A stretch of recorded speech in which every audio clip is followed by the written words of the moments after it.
down, yeah. I've been feeling so down, yeah.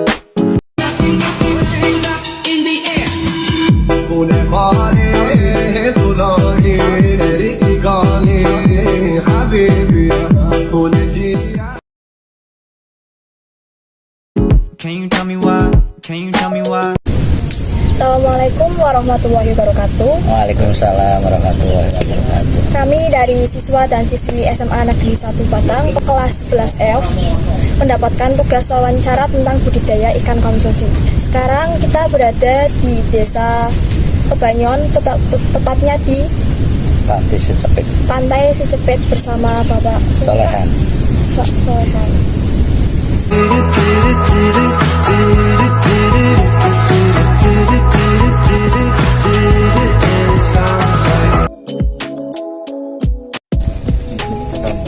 Bapak saya nama Solehan.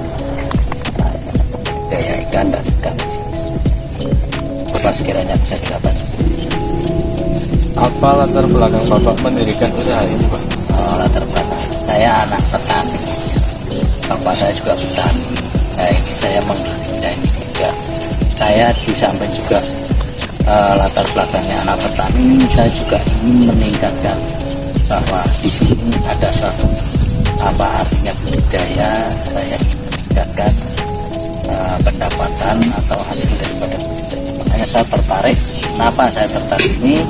Karena budidaya ini sangat menarik, dimana kita artinya tahu bahwa apa yang selama ini kita ketahui bahwa ada ikan bandeng, ikan nila itu artinya asalnya dari mana, budidayanya seperti apa, itu memang saya senang. Makanya saya senang budidaya. Akhirnya ternyata apa yang terjadi setelah kita teliti, budidaya itu bagus karena apa? Bisa menghasilkan yang cukup. Dimana kita di sini budidaya itu sudah dari tahun 8 bisa budidaya dalam tadi. Dimana karena mayoritas air payung, tapi ada juga kalanya budidaya ikan nila dalam musim penghujan atau musim kering itu kita budidaya nila karena airnya payung tapi agak awal. Nah, itu sangat cocok. Jadi memang saya juga artinya fokus menekuni di budidaya baik ikan maupun baik ikan maupun ikan. Yang membuat kita tertariknya itu karena budidaya itu sangat sangat baik, gimana sekarang kita bisa mengetahui bahwa kita itu kan dibutuhkan yang namanya kebutuhan masyarakat itu. Ikan itu tidak hanya ikan laut tapi ikan air payu, yang mana ikan air payu juga tidak ditemui di laut. Karena apa? Di sini ikannya ada mulai dari bandeng sampai ikan nila itu.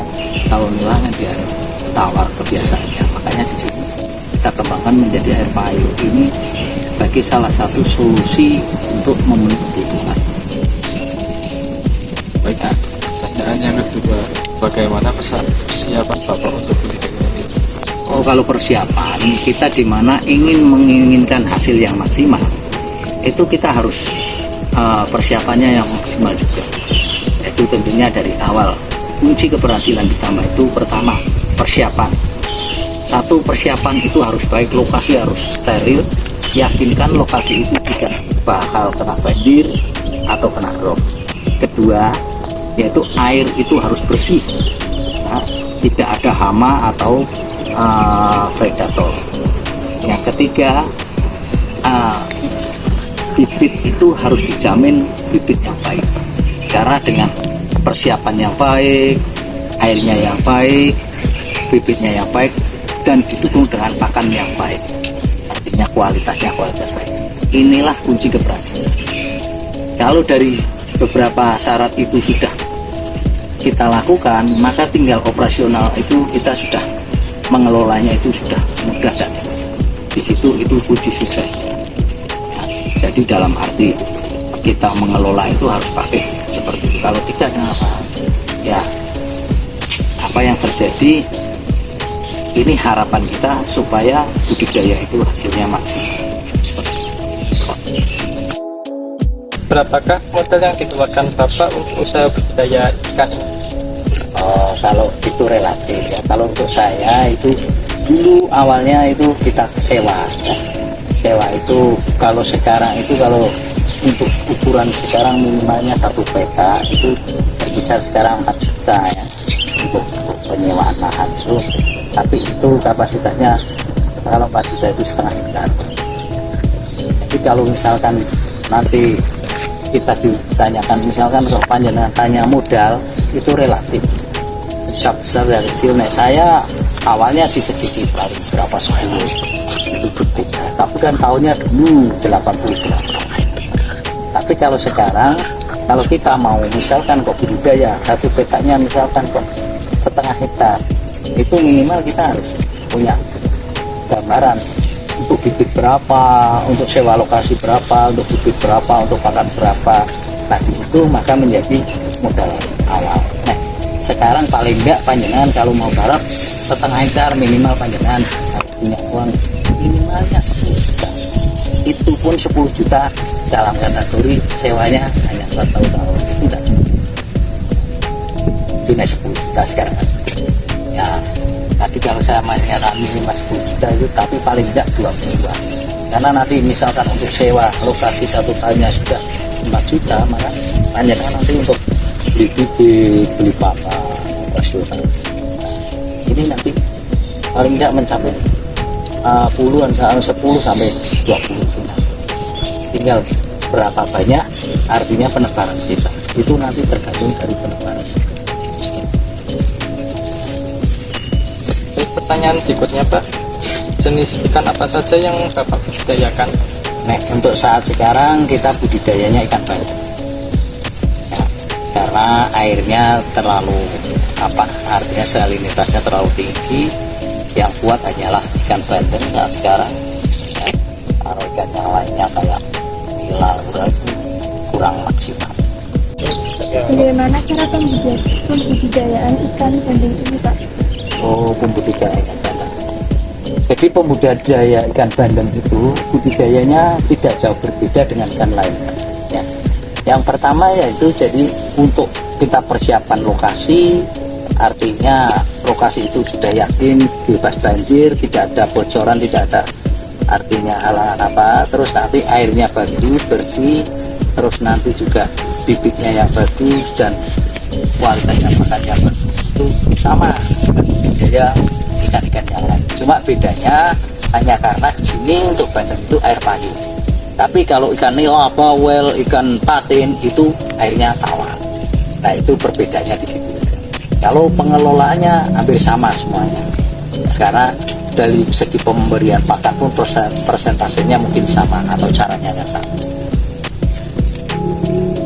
Lalu berapa lama masa pemanenan yang dibutuhkan untuk kalau bandeng ya tergantung kita. Misalkan kita kok menghendaki untuk konsumsi pasar untuk presto, berarti kita paling berkisar 3 bulan cukup. Tapi kalau kita untuk menghendaki yang ekspor, misalkan kok isi satu kalau 3 bulan itu kan kalau misal tergantung dengan daya penebarannya.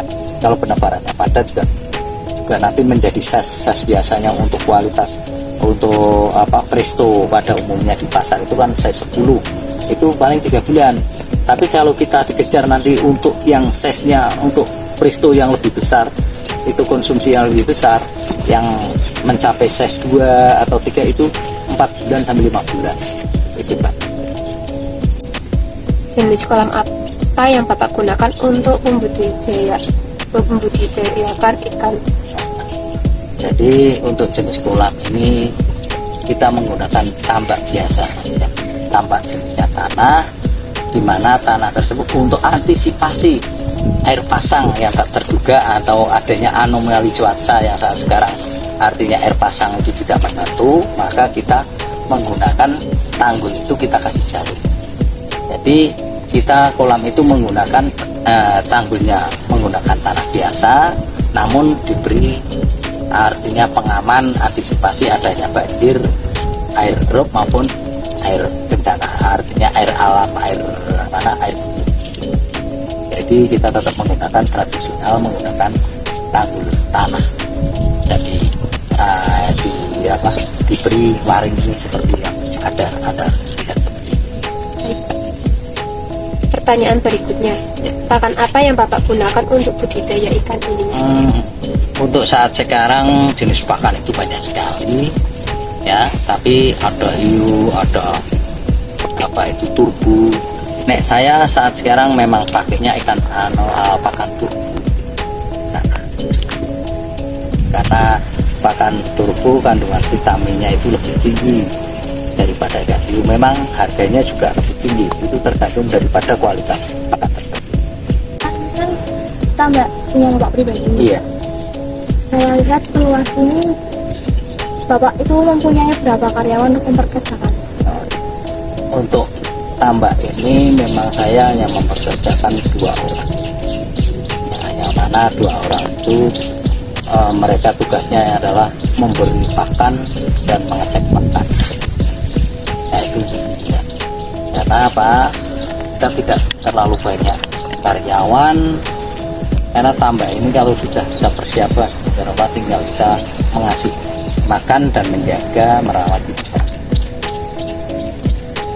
Oke, kemudian kalau dari tambak ini berapa omset? Jadi kalau tambak itu kalau kita hitung per hektar ya, per hektar misalkan kita kapasitasnya 10.000 ya. Nah 10.000 karena ini semi tradisional, artinya semi intensif. Itu kalau 10.000 itu kita omsetnya berarti mencapai, tinggal kita hitung. Kalau 10 itu berarti 1 peta itu 1 ton. 1 ton itu berarti sekarang itu 20 juta. Nah, omsetnya seperti itu kotor. Itu bisa mencapai 20 juta per hektar. Nah, itu kotor. Kalau bersihnya berapa? Kalau bersihnya nanti dipotong dengan karyawan maupun pakan itu nanti ya berkisar pakan berapa. Kalau 1 tonnya itu sudah 1 tonnya ya berkisar bersihnya ya 50-50 lah, antara 20 berarti potong 10. Terima kasih. Pemasaran apa yang Bapak digunakan untuk budidaya ini? Pemasarannya sangat mudah sekali karena hasil budidaya kita itu adalah kebutuhan yang setiap harinya dibutuhkan oleh konsumen. Jadi pemasaran saya itu saya panen di rumah, nanti para pedagang datang pada ambil seperti itu. Artinya ambil berapa sesuai kemampuannya, ada yang 10, ada yang 20, ada yang setengah tinggal. Jadi pemasaran kita sampai di rumah itu penjual itu datang sendiri, juga kita pasarkan di pasar, kita bawa ke pasar. Itu kalau misalkan yang konsumen harian. Tapi kalau ikannya itu besar, misalkan kok size-nya sampai 2, itu kita masuknya ke pabrik, karena di pabrik harganya cukup bagus. Yang besar, yang kecil itu 20, sekarang 22 sampai 24. Tapi yang besar, kalau yang besar itu sekarang sudah mencapai 30-an. Yang kecil. Sekian dari kami, terima kasih atas waktunya Bapak telah meluangkan waktu buat kami. Maaf ya Pak merepotkan. Ya sama-sama. Ya terima kasih. Assalamualaikum warahmatullahi wabarakatuh. Waalaikumsalam warahmatullahi wabarakatuh. Hai guys, kami sudah selesai wawancara. Saya Ella, saya Firda Amelia, saya Eka Aprilia. Kita pamit undur diri. See you. Terima kasih. Saya Yudan Jagaria. Saya Izar. Saya Muhammad Adrian Astarmawan. Sekian dari kami. Pamit undur.